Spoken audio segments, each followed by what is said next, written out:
Kalyani ESI হাসপাতাল, সামনে ESI hospital, ESI হসপিটালের রেসিডেন্সিয়াল কমপ্লেক্স এরিয়া। পেছনে এসে দেখলাম পুরো ইলিগ্যাল কনস্ট্রাকশন তৈরি হচ্ছে, অনেক। কারা করছে? পুলিশের প্রশাসন একেবারে নীরব, এসডিও প্রশাসন নীরব, ইএসআই হসপিটালের অথরিটি নীরব। কাদের মততে হচ্ছে? এত বড় গভর্নমেন্ট এরিয়া, গভর্নমেন্ট ল্যান্ড এইভাবে এনক্রস করছে।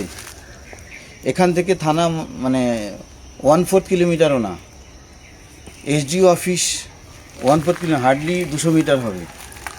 ইএসআই হসপিটালের সমস্ত অ্যাডমিনিস্ট্রেশন এখানে রয়েছে, অথচ তারা এইগুলো ইলিগাল কনস্ট্রাকশনগুলো করছে। তৃণমূলের মদতে, তাদের প্রচ্ছন্ন মদতে এই জিনিসগুলো হচ্ছে। সমস্ত খবর তাদের কাছে আছে, তা সত্ত্বেও আমাদেরকে দেখে সমস্ত পালিয়ে গেছে। টিন সমস্ত এখানে রাখা ছিল, পালিয়ে গেছে, কেউ এখানে এখন দেখা যাচ্ছে না। দেখুন রাতের অন্ধকারে সমস্ত পুরো গভর্নমেন্ট ল্যান্ডগুলো এনক্রস করে নিচ্ছে। এইভাবে পুরো পশ্চিমবঙ্গটাকে এরা লুট করে নিয়ে চলে যাচ্ছে। এরা কারা? এরা পুরো লুটতে এসছে।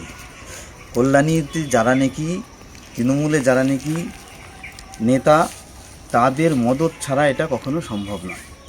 আমরা দেখছি, যদি এটা উইদিন 24 আওয়ার্স স্টেপস না নেয় প্রশাসন, আমরা এই সপ্তাহের ভেতরেই মহামান্য ক্যালকাটা হাইকোর্টে যাব।